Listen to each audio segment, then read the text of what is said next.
आगे आवेश मोपे पिया को दे अंग लई जगाए निशंक निंद्रा उड़ाए के साक्षात लई बैठाए साक्षात लई अब रहो न जाए नेक न्यारे।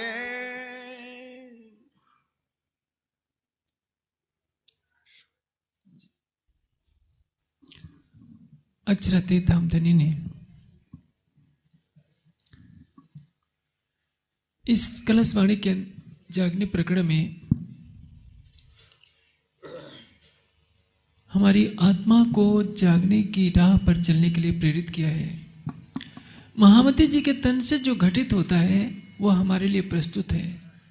जागने के इस प्रकरण में निसंग निद्रा उड़ाए के साक्षात ले बैठा है। हमारी नींद उड़ जाएगी तो हम जागृत होकर परम धाम का आनंद लेंगे।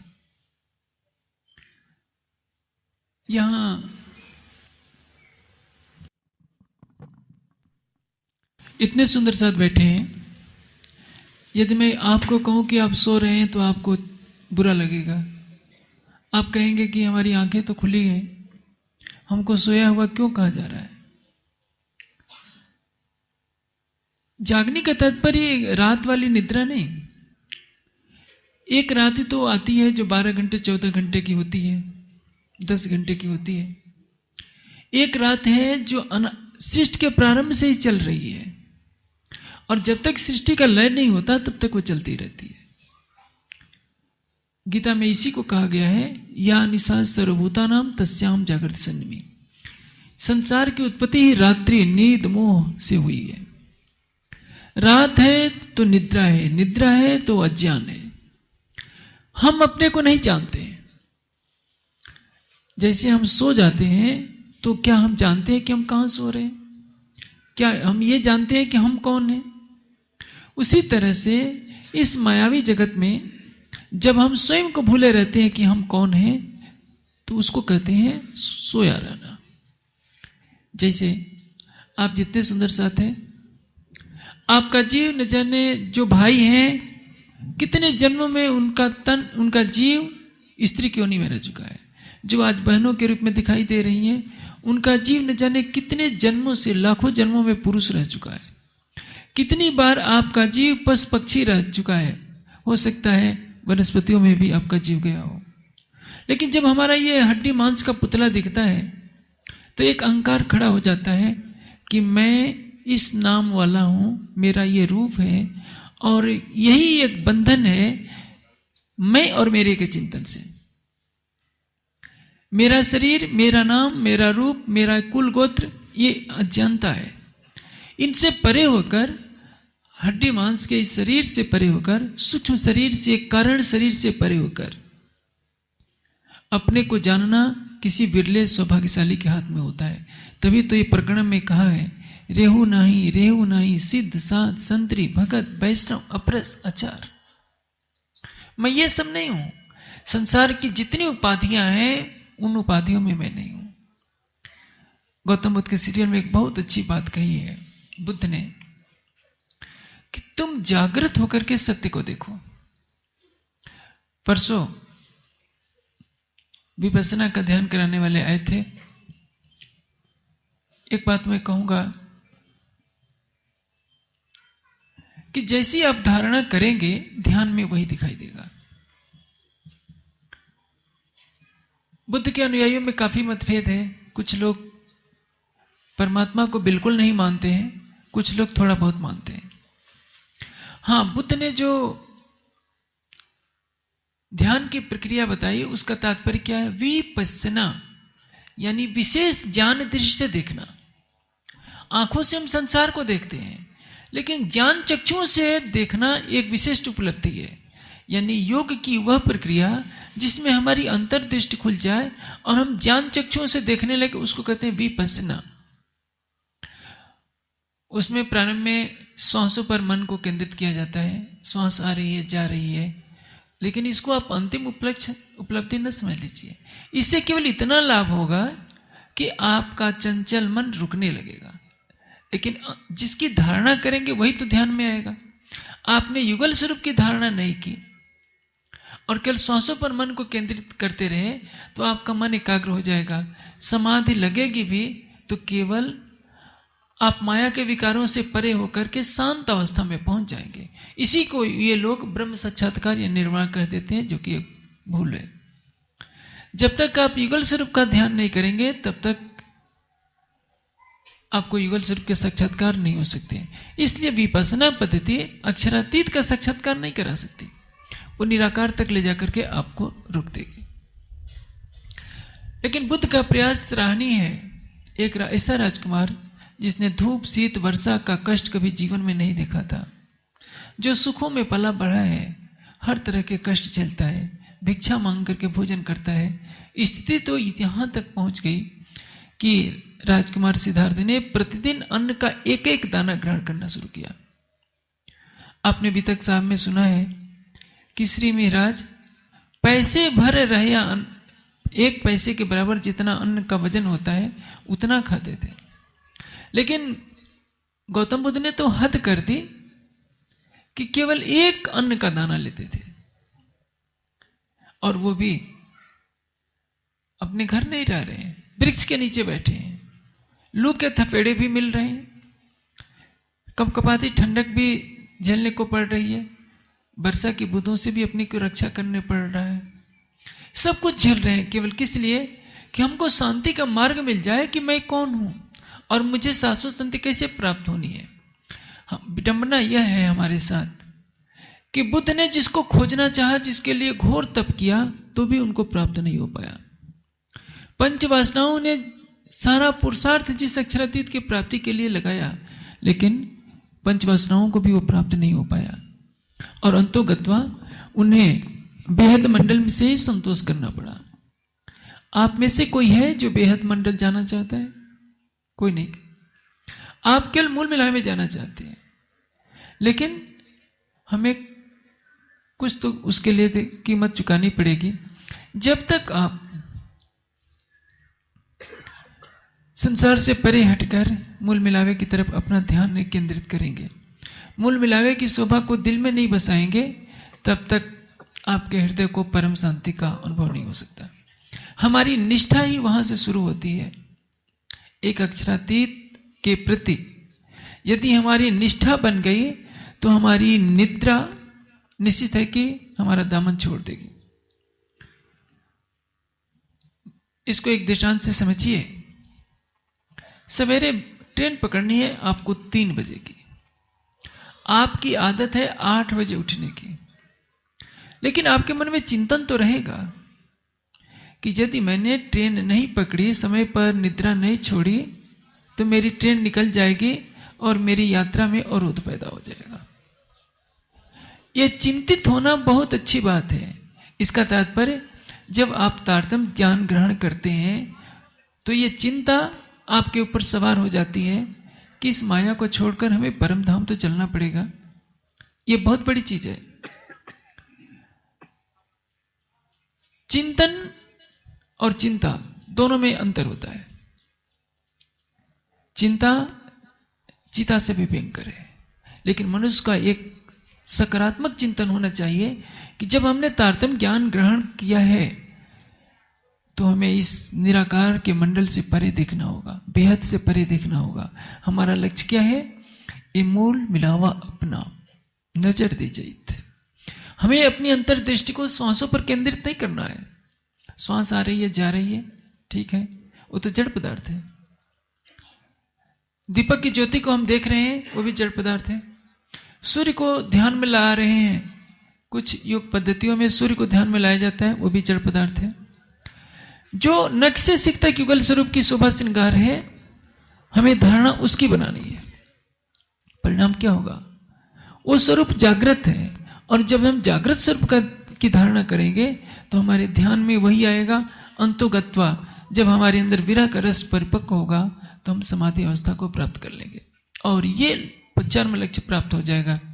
इस प्रकरण में यही बताया गया है कि जागने किसको कहते हैं। जागने यानी आत्म जागृति दो तरह से होगी। वाणी का प्रकाश मिला आपको तो आप के अंदर अटूट श्रद्धा, अटूट विश्वास पैदा हो गया कि एकमात्र धाम धनी ही हमारे सर्वस्व हैं। इसको कहते हैं ज्ञान दृश्य जागनी।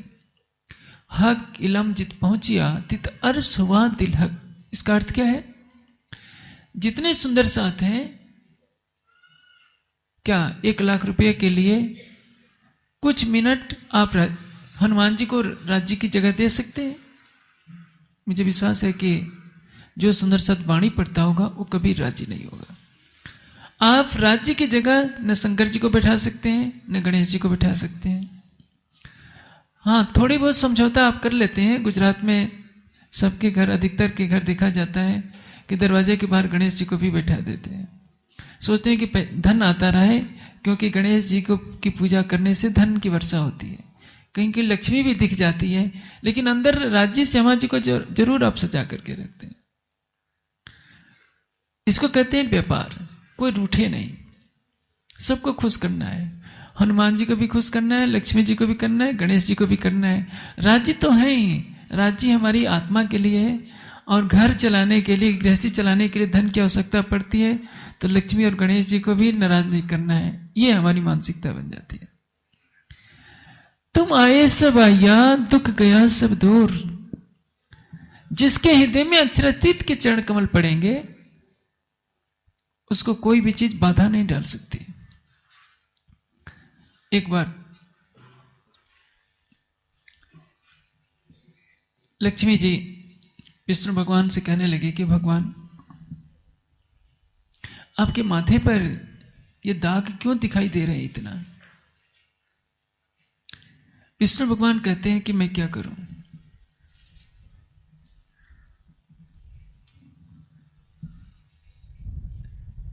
ये प्रसंग लक्ष्मी और विष्णु भगवान के बीच की बात है।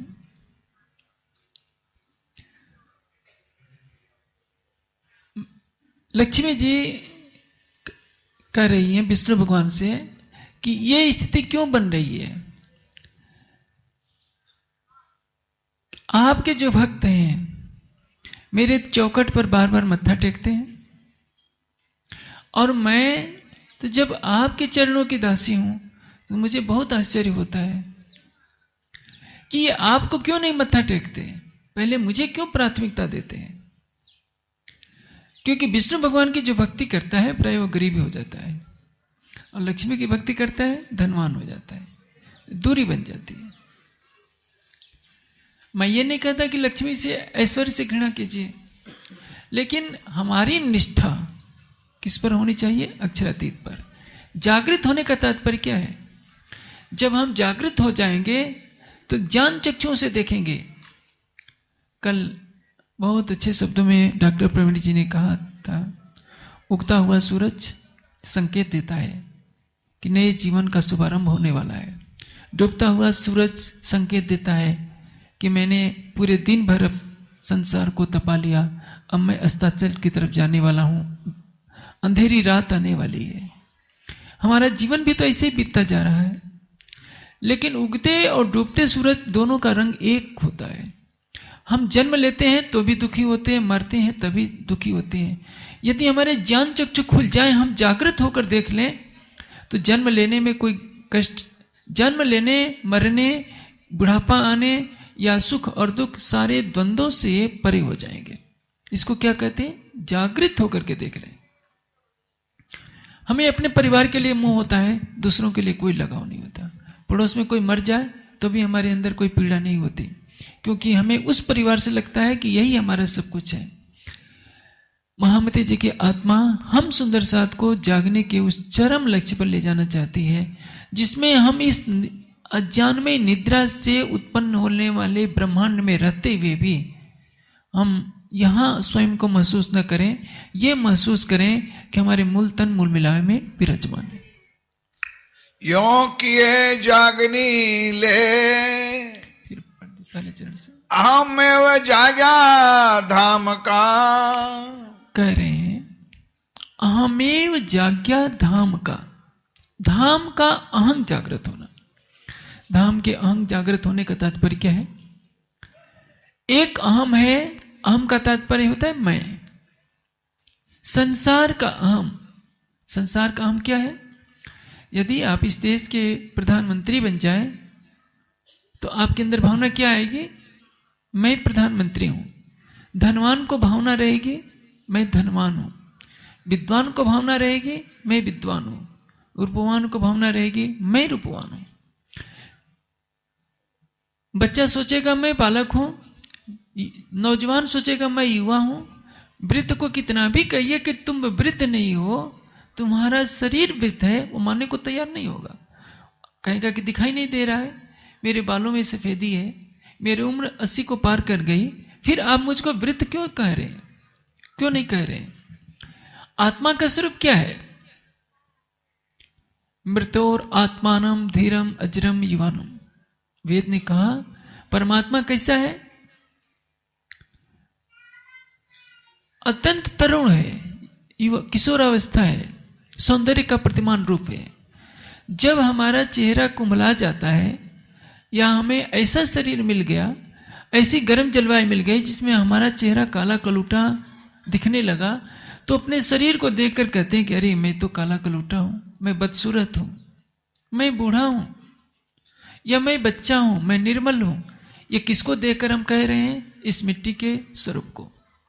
क्या हमने अपनी आत्मा के स्वरूप को कभी देखा है कि हमारी आत्मा का स्वरूप क्या है? आत्मा के तो छोड़िए, आपने अपने जीव के स्वरूप को क्या देखा है? आपका जो मन है इतना तेजस्वी है कि लगता है कि सूर्य चमक रहा है। मन, चित्त, बुद्धि, अहंकार का स्वरूप सूर्य जैसे प्रकाशमान दिखाई देगा। आप सोचते हैं कि एक सूरज का प्रकाश तो सहा नहीं जाता, क्या मन इतना तेजोमयी है? लेकिन जिन्होंने समाधि अवस्था में देखा है उनको मालूम है कि जीव में 16 सूर्यों के तेज के बराबर तेज दिखाई देगा।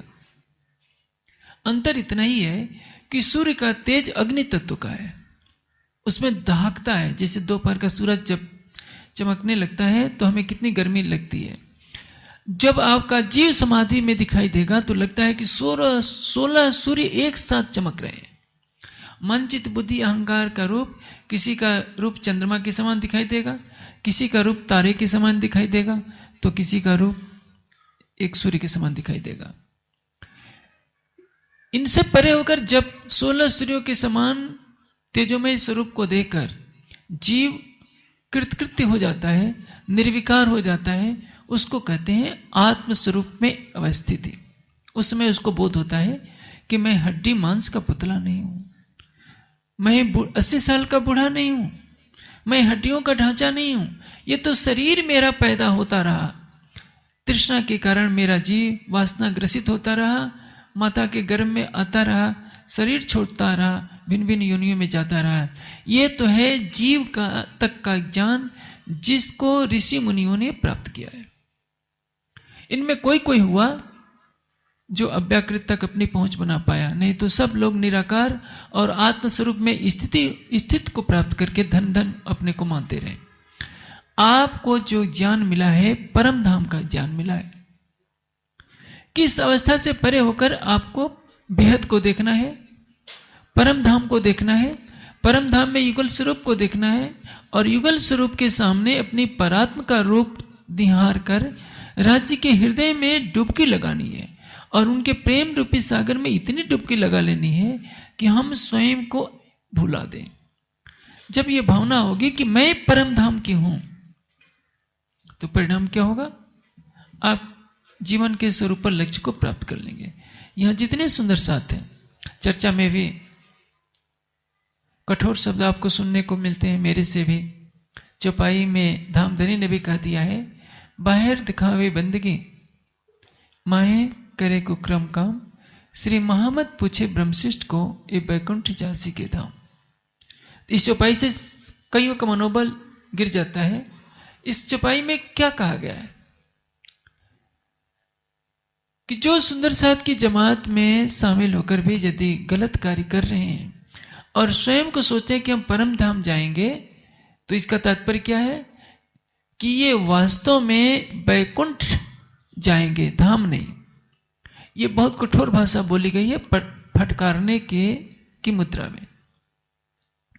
लेकिन आशय क्या है? सनंद में एक जगह कहा गया है, बांग आवाज कानो सुनी तय कुफर होई क्यों रंजक। जो प्रतिदिन 5 चौपाई पढ़ लेता है, संध्या आरती में भी शामिल हो जाता है। बांग आवाज का तात्पर्य क्या है? मुल्ला की बांग का असर नहीं है।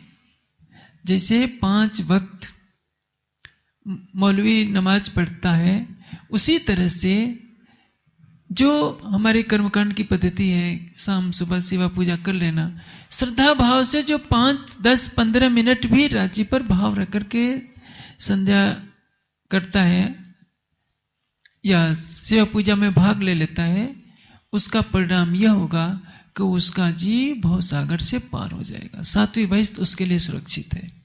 लेकिन जिसने युगल स्वरूप को ही दिल में बसाने का प्रयास कर लिया, और भले ही वो कोरा कोरा जीव है, उसने जीव को विरह की भट्टी में तपा दिया, विरह ले लिया, प्रेम ले लिया, तो उसके जीव को सत्स्वरूप की पहली बहिष्ठ में जाने से रोकने वाला कोई भी नहीं। मैं हर वर्ष आप सुंदर साथ को प्रेरित करता हूं, जिन जीवे किन संग किया ताको करो न मेला भंग, रंगे रमाणु वासना वासना सतकोन। जो जीव मेरी संगति करता है, मेरे चरणों में आता है, मेरे से प्रेम करता है, तो उसको करो न मेलो भंग, मैं कभी उसको अपने से अलग नहीं करूंगा। यद्यप मूल तन परम धाम में न होने के कारण वह जीव परम धाम में तो नहीं जा सकता, लेकिन परम धाम की लीला का सारा प्रतिबिंब सत्स्वरूप की पहली बहिष्ठ में आया करेगा, और उसको देख करके जीव आनंदित हुआ करेगा। उसको आभास यही होगा कि मैं ही परम धाम की आत्मा हूं। जो मिहिराज का जीव बना है इस जागनी लीला में, वो राज्य बन जाएगा, हुबहू राज्य की नकल का रूप, और श्री देवचंद जी का जीव श्यामा जी के रूप में सिंहासन पर विराजमान होगा। पूरा बेहद मंडल यही समझेगा कि यही राज्य श्यामा जी हैं, और परम धाम की लीला झलका करेगी सत्स्वरूप की पहली बहिष्ठ में। सब समझेंगे कि हम परम धाम में विचरण कर रहे हैं। इसी को कहते हैं सबके हक हमको किए। सारी दुनिया हमारे जीवों को ही हक माना करेगी कि यही तो परब्रह्म है, ये उनकी आत्माएं। चितौनी पर मैं जोर क्यों देता हूं? बड़ी बड़ी समाधियां जिन जीवों को निराकार से पार नहीं कर सकी,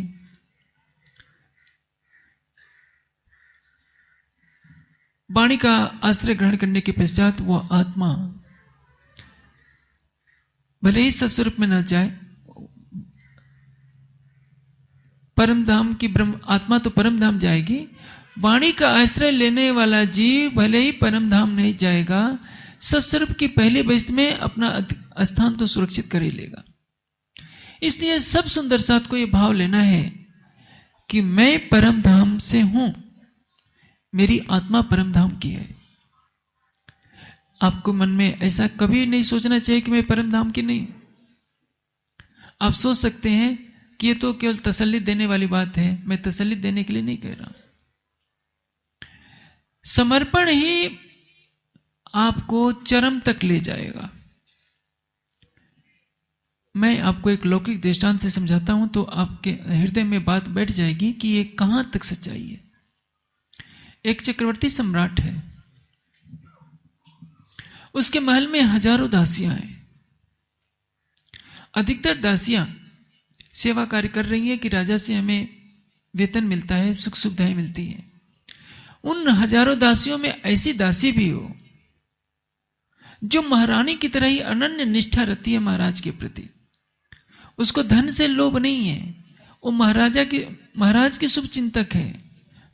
यदि महाराज की दृष्टि उस पर पड़ गई कि यह दासी मुझसे उतना ही प्रेम करती है जितना प्रेम मेरी महारानी करती है, तो आप जानते हैं भले ही नियमों के बंधन में बंधकर वह चक्रवर्ती सम्राट उस दासी को महारानी नहीं बना सकता है, लेकिन महारानी के बाद का नंबर तो अवश्य दे देगा। हो सकता है महारानी की सहेली बनाने का अधिकार तो उसको है। जितने प्रेम से महारानी से बात करेगा उतना अपनी उस दासी से भी बात करेगा। उसको ऐसा करने से कोई रोक नहीं सकता।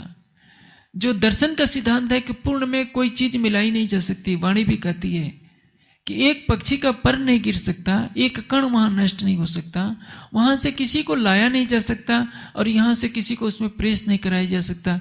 राज्य इस नियम को तोड़ेंगे नहीं, लेकिन न तोड़ते हुए भी जैसे मैंने दृष्टांत दिया, दासी को महारानी नहीं बनाया तो महारानी के समकक्ष तो कुछ खड़ा ही कर दिया उसके, क्योंकि सभी दासियों से वो न्यारी हो गई। इस तरह से आज दिन तक संसार नवदा भक्ति में लगा था, कर्मकांडों में लगा था, ध्यान तो कर रहा था लेकिन शुष्क ध्यान कर रहा था। किसी ने ज्योति का आधार लिया, किसी ने सूर्य चंद्रमा का आधार लिया, किसी ने श्वासों का आधार लिया, किसी को मालूम ही नहीं था कि हम परमात्मा को पाए कैसे। आप सुंदर साथ यदि युगल स्वरूप की शोभा को दिल में बसाते हैं तो ये रखिए आपके हृदय मंदिर में रोम रोम में आपका प्रियतम वास कर रहा है। ये भावना रखिए। जैसे प्रेम की गति विलक्षण होती है जिससे आपको गहरा लगाव हो। यदि उसके विषय में गहराई से आप सोचेंगे तो आपके शरीर में एक रोमांच हो जाएगा। हो सकता है शरीर कांपने लगे, शरीर के रोम फूट जाए। ये क्या है? प्रेम का एक प्रदर्शन है। हृदय उस प्रेम की झलक को सहन नहीं कर पा रहा है तो रोमांच हो जा रहा है। इसको कहते हैं रोम रोम में रमना, यानी आपका नख से सिक तक सारा शरीर भाव विह्वल हो गया है। वैसे ही यदि आपका अक्षरातीत के प्रति सच्चा समर्पण रहेगा तो आपका यह प्रेम कभी भी निष्फल नहीं जाएगा। यदि कठोर समाधियां लगा सकते हैं भगवान बुद्ध, महावीर स्वामी, बड़े बड़े ऋषि मुनि जो इतनी समाधियां लंबी लंबी लगाए कि उनकी आंखों की पलकों के बाल एक एक फुट तक लंबे हो गए, तो आप सोच सकते हैं यदि आपने 2-2 घंटे भी प्रतिदिन अपने घर में रहकर, अपने एसी कमरों में रहकर, कोमल गद्दों पर रहकर भी सच्चे हृदय से यदि युगल स्वरूप से प्रेम किया, राज्य श्यामा जी की चितवनी की, तो ऐसी घड़ी अवश्य आएगी जिसमें आपका हृदय राज्य के प्रेम में रहेगा। यदि आपके अंदर परम धाम की आत्मा है तो अपने मूल तन में जाएगी, और जो जीव है सत्स्वरूप की पहली बहिष्ठ में जाएगा। आप अपने जीव को मूल मिलावे में नहीं ले जा सकते हैं। हाँ, जीव की दृष्टि मूल मिलावे में पहुंच जाएगी, लेकिन जब ब्रह्मांड का लय होगा तो जीव मूल मिलावे में नहीं जा पाएगा, वो सत्स्वरूप की पहली बहिष्ठ में जाएगा। ईश्वरीय सृष्टि अपने जीव के साथ पहली बहिष्ठ में जाएगी, और कोरा से कोरा जीव जो आज दिन तक निराकार में लय होता जा रहा था, वो भी निराकार मंडल को पार करके सत्स्वरूप की पहली बहिष्ठ में वहीं जाएगा जहां ब्रह्म सृष्टि का जीव जाएगा। इससे बड़ी उपलब्धि और क्या होगी? इसलिए आप आंख मूंद कर सब सुंदर साथ यह भाव रखें कि मैं परम धाम की आत्मा हूं। नहीं है तो भी जब आपके दांत टूटते हैं तो बिल्कुल 70 साल की उम्र में भी बढ़िया बढ़िया 16 साल के बच्चे जैसे दांत लगवा लेते हैं। ये बात आपको समझ में आती है। बाल सफेद होते हैं तो आप काला करके खुश हो जाते हैं। तो आप जीव टल होशी आत्मा को क्यों नहीं मान लेते? आप यह प्रण कीजिए कि मेरे अंदर परम धाम की आत्मा है, और यदि नहीं भी है तो जो आत्मा को अधिकार राज्य देते हैं, आत्मा का सुख अपने चितवनी से मैं लेकर के ही रहूंगा। यदि आपकी सच्ची निष्ठा है, जैसे मैंने दृष्टांत दिया ना कि महारानी तो राजा के साथ सिंहासन पर बैठी है और उसके दासी के अंदर राजा के लिए सच्चा भाव हो गया। दासी सोचती है हो सकता है मुझे चक्रवर्ती सम्राट से विवाह करने का अवसर न मिले तो कोई बात नहीं, मेरे हृदय का सच्चा प्रेम तो सम्राट के साथ है, और यही उसकी भावना, उसका समर्पण महारानी और चक्रवर्ती सम्राट के निकटस्थ कर देगा। वो सबसे अलग हो जाएगी। इसलिए दुनिया की जीव सृष्टि कर्मकांडों में अपने जीवन को लगाती रही है। 1 अरब 96 करोड़ साल से ये सृष्टि चल रही है। इस सृष्टि से पहले न जाने कितनी बार सृष्टियां बनी। आप संसार के किसी ग्रंथ में खोजेंगे तो नारायण की उम्र का पता नहीं चलेगा। यदि आप ब्रह्मांड रहस्य का अवलोकन करें तो आपको पता चलेगा कि नारायण कितने समय तक रहते हैं। हमारी उम्र तो 80, 90, 100 साल हो जाती है, इसी को हम सब कुछ संभाल लेते हैं। न जाने इस सृष्टि में 1,96,08,53,000 वर्षों से हमारी पृथ्वी की यह सृष्टि है। सारी सृष्टि की मैं बात नहीं कर रहा हूं। सारी सृष्टि तो 13.6 अरब 13 अरब 60 करोड़ वर्षों से ये सृष्टि चल रही है। ये वर्तमान सृष्टि, इसके पहले अनंत बार सृष्टि बनी है और अनंत बार लय को प्राप्त हो गई है। बहुत आश्चर्य होता है जब मनुष्य अपने एक सामान्य पद को देकर, थोड़ी सी धन की उपलब्धि को देकर, शरीर की सुंदरता को देकर अपने को भूल जाता है। वो सोचता है कि मैं यही का तो हूं। वाणी क्या कह रही है? जब हम जागृत हो जाएंगे तो हमारे अंदर ये भावना आ जाएगी, अहमेव जाग्या धाम का, मैं वहां जाऊंगा। इसको संस्कृत में क्या कहेंगे? अहम तत्र गमिष्याम। और मैं अवश्य वहां जाऊंगा तो इसको संस्कृत में क्या कहेंगे? नूनम अवश्यम एव गमिष्याम तत्र। जो अवश्यम एव लिखा है उसको अहम के साथ जोड़ देंगे तो क्या होगा? अहम एव जाग्या धाम का तात्पर्य क्या है? मैं अवश्य परम धाम की हूं। इस मंत्र को याद कर लीजिए।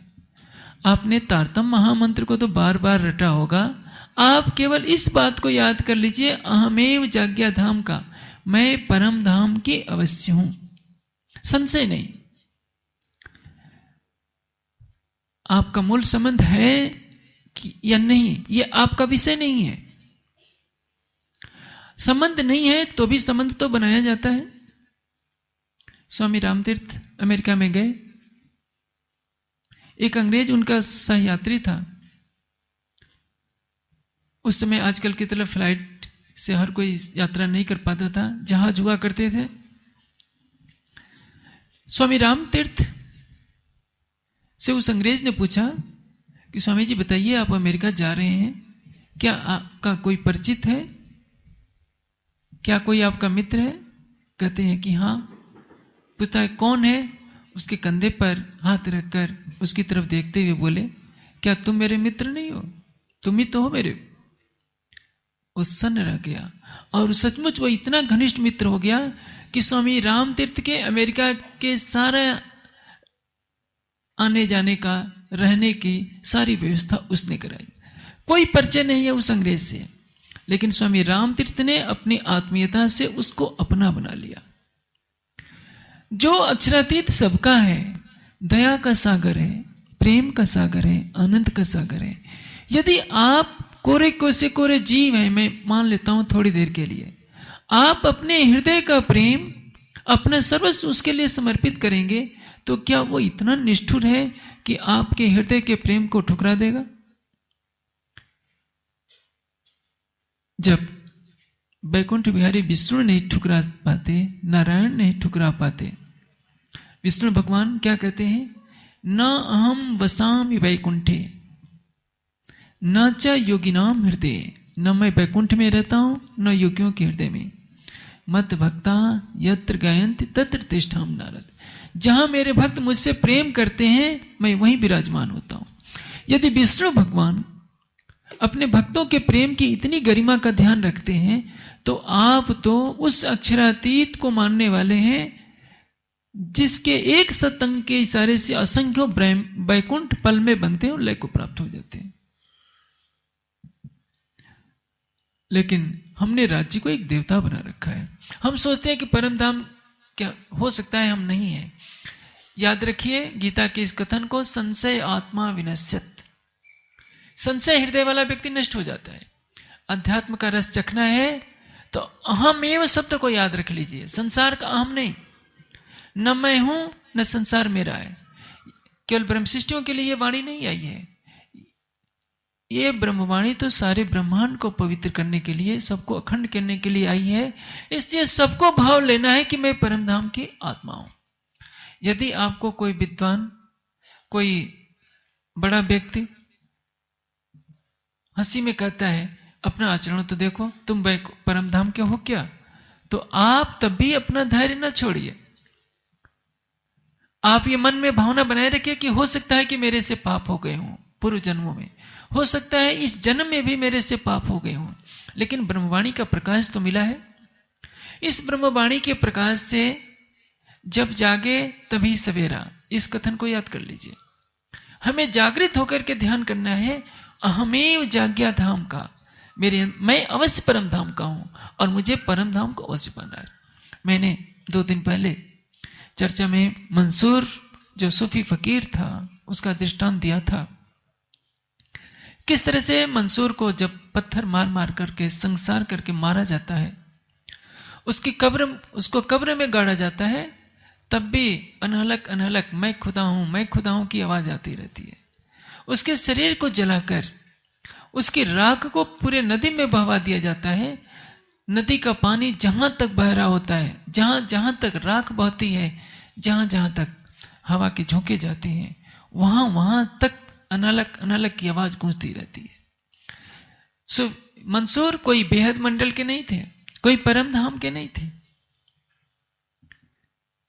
यदि रसखान अपने दिव्य प्रेम से श्री कृष्ण को सामने आने के लिए विवश कर सकते हैं, सूरदास विवश कर सकते हैं, मीरा विवश कर सकती हैं, तो आपने तो अपना समर्पण अक्षरातीत के लिए किया है।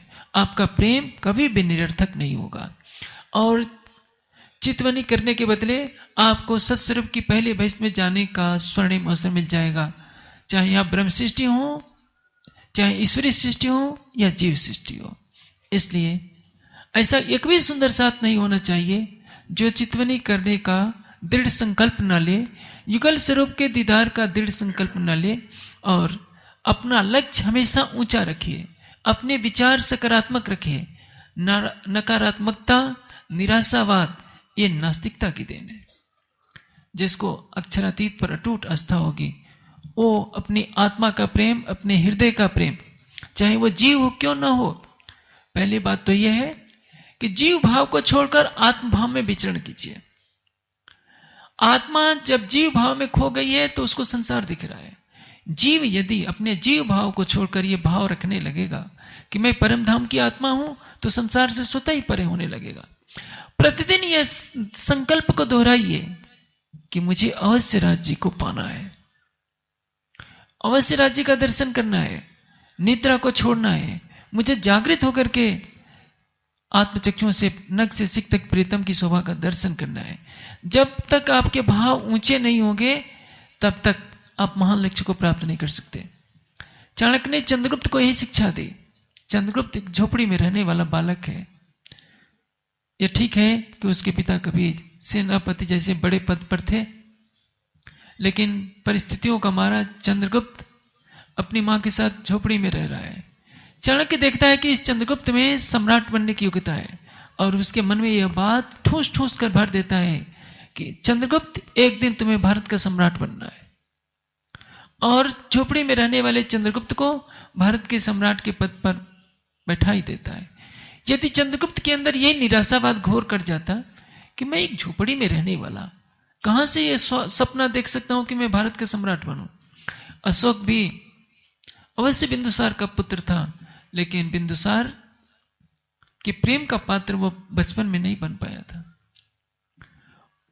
परिस्थितियों के अनुसार वह अपनी मां के साथ, वह भी जंगल के एक झोपड़ी में रहने वाला था। चाणक्य ने उसके अंदर यह आत्मविश्वास भरा कि अशोक, तुम्हारे अंदर यह क्षमता है भारत का सम्राट बनने की। और यही आत्मविश्वास अशोक को सिंहासन तक ले गया। आपके अंदर निराशावाद जो घर कर जाती है, हम गृहस्थी हैं, विकारों से भरे हुए हैं, कहां से हम राज्य का दर्शन कर सकते हैं। यही निराशावाद आपके लिए असफलता की जड़ है। अपने निराशा के दामन को हमेशा के लिए फेंक दीजिए। दृढ़ विश्वास रखिए कि मेरा प्राणेश्वर अनंत प्रेम का सागर है, मेरा हृदय केवल अक्षरातीत के लिए है। यह निष्ठा यदि बन गई, आप हो सकता है आप कोरे से कोरे जीव हो, लेकिन आपने भाव तो आत्मा कर लिया कि मैं परमधाम की आत्मा हूं, राज्य से रब्द करके इस खेल में आई हूं और मुझे राज्य अपने पास ले चलिए।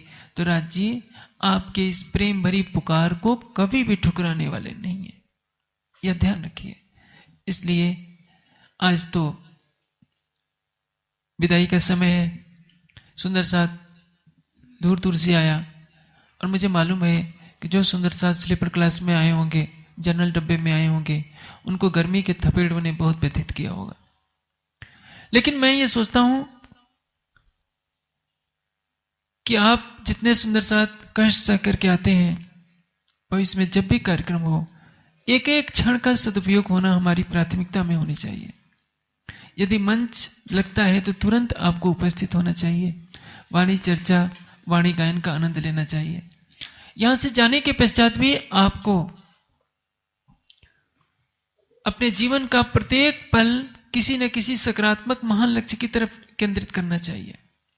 अर्थोपार्जन के लिए हो सकता है 8 घंटे, 10 घंटे, 12 घंटे आपको कार्य करना पड़ते हो, परिवार के लिए भी कुछ समय देना पड़ता हो, लेकिन अपने जीवन में 2 घंटे, 1 घंटे तो अवश्य निकालिए। कुछ समय वाणी का चिंतन के लिए, स्वाध्याय के लिए, और कुछ समय युगल स्वरूप की छवि को दिल में बसाने के लिए। ये आपका आत्मिक आहार है। खाना पीना खिनखिन लिया, प्यार अश्रुहन, पल पल मासूक देखना, यही आहार आजकल। जब अंधेरी रात हो, किसी को पता ना हो, आप ध्यान में बैठ जाइए, अपने प्राणेश्वर को अपने हृदय मंदिर में बसा लीजिए।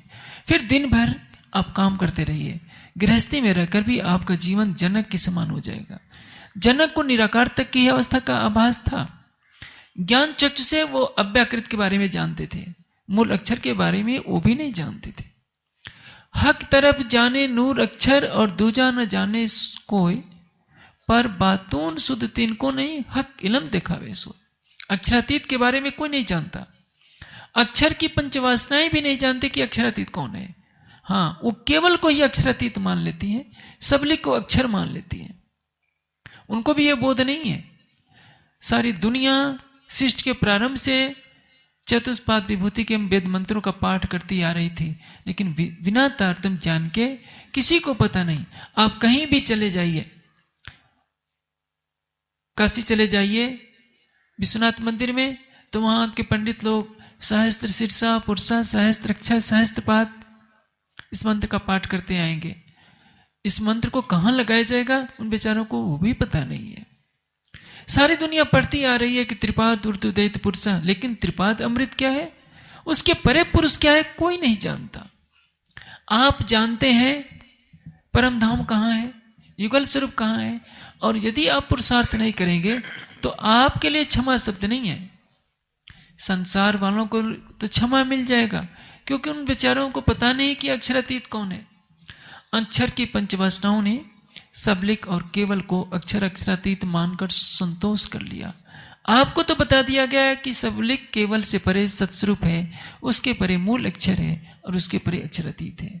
नख से सिख तक 7 बार राज्य ने अपना श्रृंगार वर्णन कर दिया। यह जो पुस्तक छपी है हमारी शाश्वत संपदा, इसमें नख से सिख तक राज्य का श्रृंगार, जो 3 बार सागर ग्रंथ में है, 4 बार श्रृंगार ग्रंथ में है, श्यामा जी का दोनों श्रृंगार, सुंदर साथ का श्रृंगार और मूल मिलावे की शोभा, यह इसलिए ग्रंथ छपाया गया है। सुंदर साथ कहीं भी रहे, इन चौपाइयों का पाठ करते रहें, मनन करते रहें, ताकि उनके रोम रोम में युगल स्वरूप की छवि बस जाए।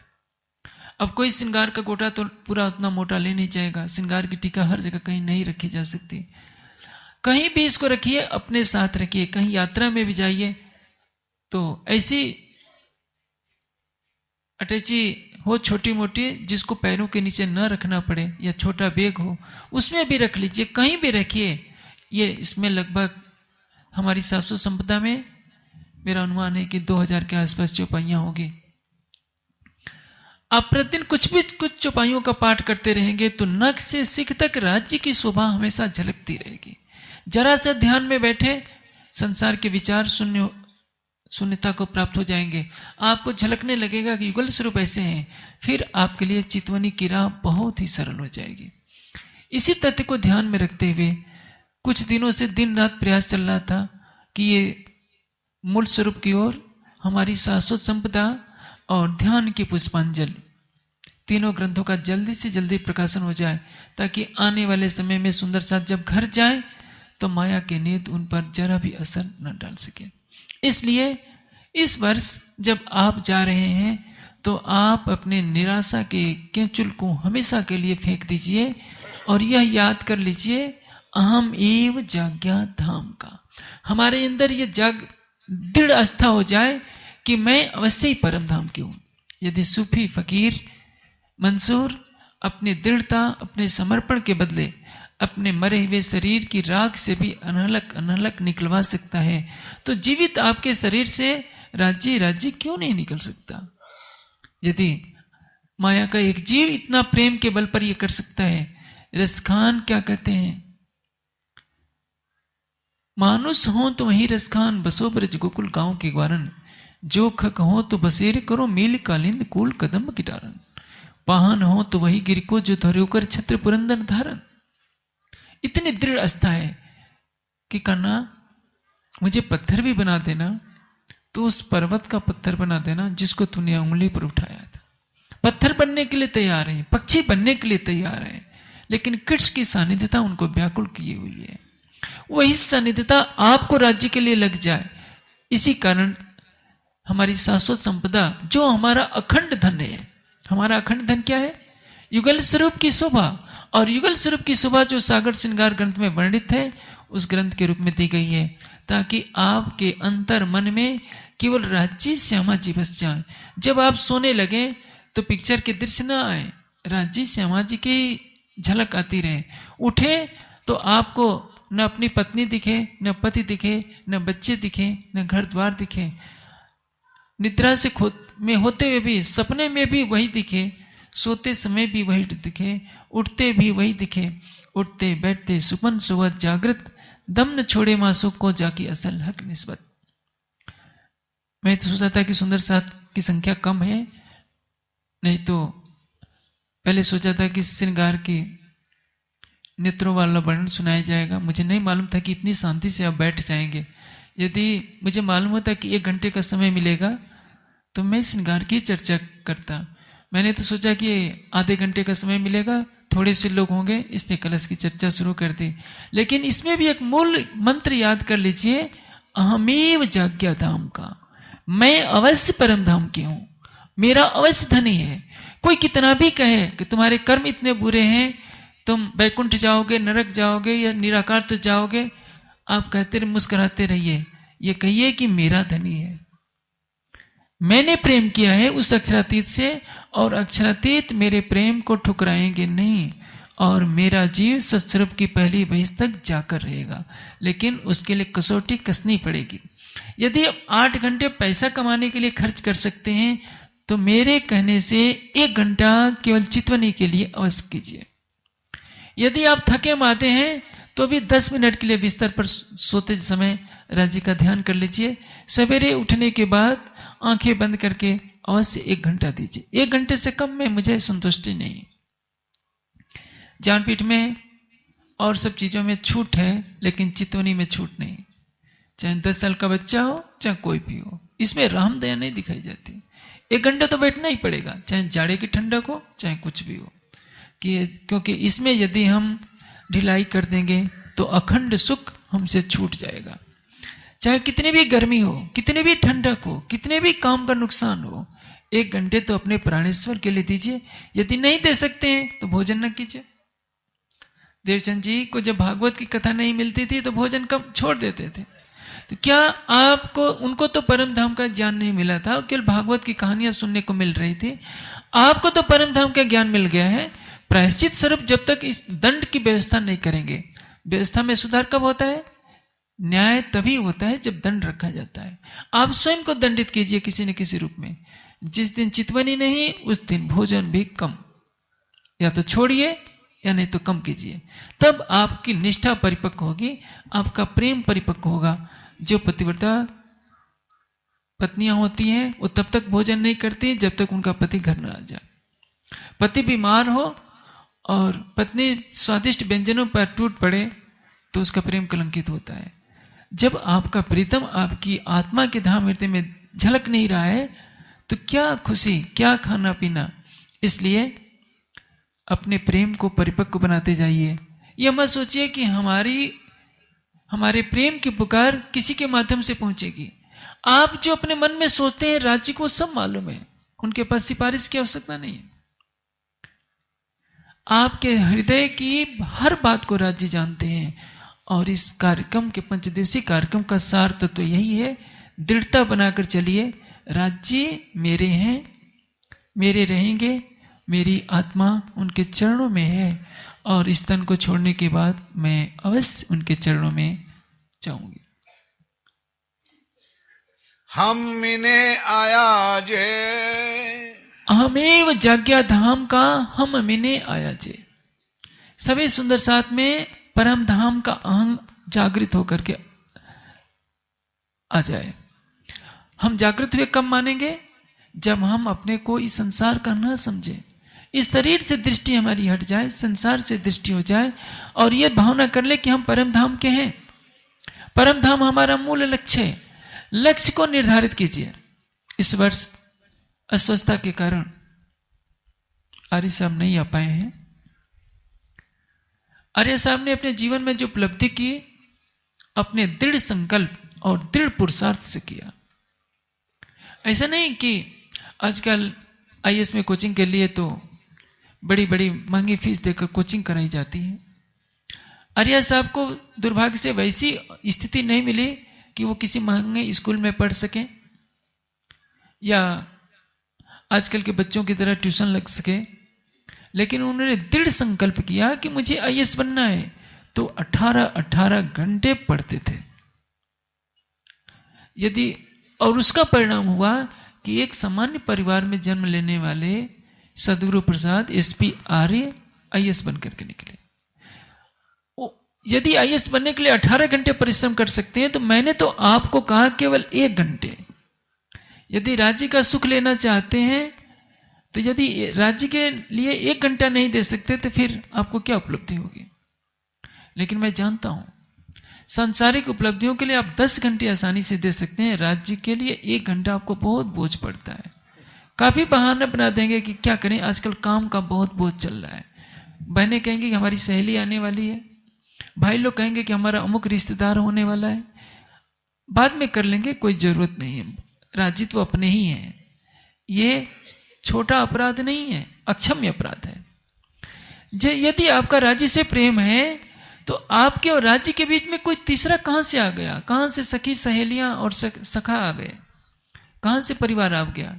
परिवार का कर्तव्य निभाइए, लेकिन पहले राज्य उसके बाद परिवार, पहले राज्य उसके बाद संगी संबंधी और रिश्तेदार, चाहे पहले राज्य उसके बाद अपना शरीर। यदि चितवनी नहीं तो भोजन नहीं, चितवनी नहीं तो कुछ नहीं। जब ये आपकी दृढ़ निष्ठा बन जाएगी तो एक समय ऐसा आएगा आपका प्राणेश्वर आंखें बंद करते ही हृदय मंदिर में झलका करेगा। उसको देख देख कर आप निहाल हुआ करेंगे, उसके हृदय में स्वयं को डुबो दिया करेंगे। कभी निराशावाद आपके चेहरे पर नहीं झलका करेगा। संभव है आपको बहुत आर्थिक परेशानियां भी हो जाए, संभव है सामाजिक तिरस्कार भी चरम पर पहुंच जाए, सारे समाज में आपकी बदनामी हो जाए, फिर भी आपके चेहरे पर सिकन इसलिए नहीं होगी क्योंकि आप प्रतिदिन अपने हृदय मंदिर में युगल स्वरूप को बसा करके देखा करेंगे। ये इसी कथन को पूरे 5 दिन के कार्यक्रम का सार तत्व मान लीजिए। अहमेव जाग्या धाम का, मैं परम धाम की अवश्य हूं और मुझे अवश्य परम धाम जाना है। धनी के चरणों में मुझे अवश्य जाना है। आपका जीव यदि सत्स्वरूप में जाता है तो भी परम धाम की लीला का रस उसको मिलेगा, आनंद का रस उसको मिलेगा। लेकिन जब तक आप दृढ़ नहीं होंगे, राज्य से दृढ़ प्रेम नहीं करेंगे। मैंने एक दृष्टांत दिया था, राजा जनक के पास जब सुखदेव जाते हैं तो राजा जनक 3 दिन तक बिल्कुल नहीं मिलते। राजा जनक से मिलने के लिए जैसे सुखदेव अंदर जाने का प्रयास करते हैं, उनको झिड़की दे दी जाती है, द्वारपाल फटकार करके भगा देते हैं। जनक ने कह रखा था कि देखो सुखदेव के अंदर ब्रह्म ज्ञान को पाने की कितनी लालसा है। यदि आपको दरवाजे पर कोई स्वागत न करे तो आप तो नाराज होकर के चले जाएंगे, अब दोबारा कभी ज्ञानपीठ नहीं आना है। वो सुखदेव हैं, 3 दिन बैठे रहते हैं। नचिकेता यमाचार्य के द्वार पर 3 दिन 3 रात बैठा रहता है। नहीं, मुझे ब्रह्म ज्ञान ग्रहण करना ही है। आप भी तो वैसे दृढ़ आस्थावान बनिए। हमारी आत्मा अक्षरातीत की है, मन भटकता है, मन चंचल होता है। निराशावाद अपने पास भटकने न दीजिए, निराश न होइए। एक दृढ़ संकल्प कीजिए कि मैं अवश्य राज्य को पाकर के रहूंगा। जब बल्ब का आविष्कार करने लगा था थॉमस अल्वा एडिसन, न जाने सैकड़ों प्रयोग करता था, सफलता नहीं मिल रही थी। वो निराश नहीं हुआ। यदि वो निराश हो जाता तो आज हम मिट्टी का तेल जला रहे होते, दुनिया में बल्ब का आविष्कार नहीं होता। यदि एक माया का जीव अपने वैज्ञानिक आविष्कारों से संसार को हतप्रभ कर सकता है, तो आप तो परम धाम की आत्मा का भाव लेते हैं। आप क्यों निराश होते हैं कि राज्य हमको नहीं मिलेंगे? यदि आपके अंदर अटूट प्रेम आ गया, अटूट समर्पण आ गया, तो सर्वशक्तिमान राज्य की भी शक्ति नहीं है जो आपके सामने न आए। मेरी इस बात को गांठ बांध लीजिए। अभी तक वाणी में लिखा है ना कि मोहम्मद साहब ने कहा है कि जामीन मैं लेता हूं, मैं इसको क्या कहते हैं, उत्तरदायित्व तो लेता हूं, जिसको कोर्ट कचहरी में कहा जाता है। जैसे आप बैंक में खाता खोलने जाते हैं तो खातेदार से कहा जाता है कि क्या कोई तुम्हारा गवाह है तुम्हारा उसका करने का? तो मैं समर्थवान तो नहीं हूं, लेकिन मुझे विश्वास है, मैं गवाही ले देने के लिए मैं तैयार हूं। यदि आप 1 घंटे सच्चे हृदय से भी ध्यान करेंगे, 2 करेंगे, आपका प्रेम राज्य के लिए सरोपर रहेगा। शरीर छूटने से पहले आपको राज्य का दर्शन अवश्य होगा। सुंदर साथ पूछते हैं ना, कब होगा कब होगा? क्योंकि आपका प्रेम अभी कच्चा है। आप अपने प्रेम को बढ़ाइए, किसी के बकाये में नहीं आइए कि चितवनी करने से शरीर छूट जाएगा। पहले तो छूटेगा ही नहीं।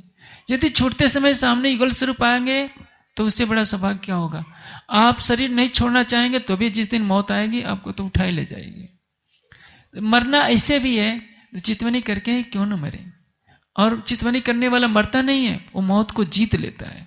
मैं आशा करता हूं आप सुंदर साथ में ऐसा कोई भी नहीं रहेगा जो यहां से घर जाने के बाद चितवनी न करे। और सब सुंदर साथ पूछते हैं कब उठेंगे कब उठेंगे। मैं 100% प्रयास करूंगा। मेरे प्रयासों में कोई ढिलाई रहेगी मैं भी प्रयास करूंगा। राज्य का आदेश हो, मैं साधना से उठूं, समाज में जागने की आवाज गूंजे।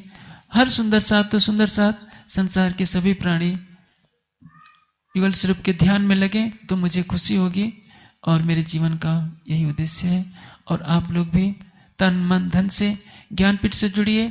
जो सुंदर साथ को कभी समय मिलता है, हफ्ते 10 दिन के लिए कोई भी आ सकता है, 15-20 दिन महीने के लिए भी आ सकता है सेवा के लिए। लेकिन ये मैं जरूर कहूंगा, जब आप ज्ञानपीठ आते हैं तो अपने को अतिथि मान करके ना आइए कि हम ज्ञानपीठ में आए, कोई किसी ने आकर मेरा बिस्तर कमरे में नहीं रखा, हमारी अगवानी के लिए नहीं आया, हमको तुरंत दौड़ करके पानी न दिया। हो सकता है इसमें त्रुटि हो जाए। आप अपने घर जाते हैं तो क्या सब पर बरसने लगते हैं? हमारा स्वागत करने के लिए द्वार पर कोई क्यों नहीं खड़ा हुआ? आपका घर है, सीधे प्रवेश कर जाते हैं। उसी तरह से ज्ञानपीठ को अपना घर मानकर आइए और अतिथि बनकर न रहिए, बल्कि जो सेवा है बिना पूछे सेवा कार्यों में भाग लीजिए, क्योंकि ज्ञानपीठ सबका है। अपनेपन से आइए, जितने दिन रहना हो, महीने 2 महीने 4 महीने 6 महीने, लेकिन निठल्ला मुझे होना स्वीकार नहीं है। मुझे अन्य मंदिरों और आश्रमों पर जो संस्कृत पनप गई है, 4 आदमी बैठे हैं गप्पे मार रहे हैं, मुझे उस बात से बहुत दुख होता है।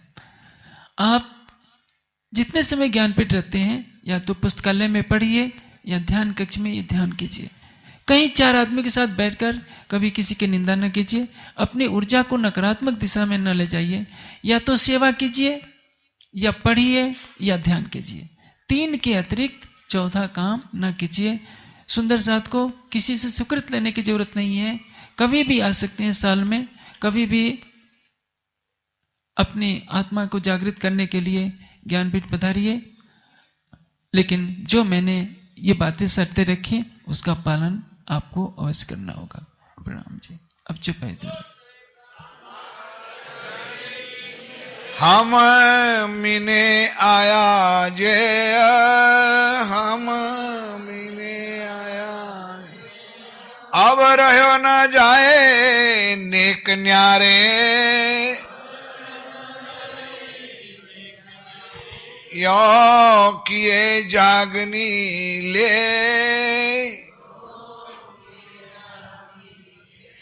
अहमेव जागा धाम का, हम मिने आया जे, हम मिने आया जे। बोलो श्री प्राणनाथ प्यारे, बोलो श्री सद्गुरु महाराज।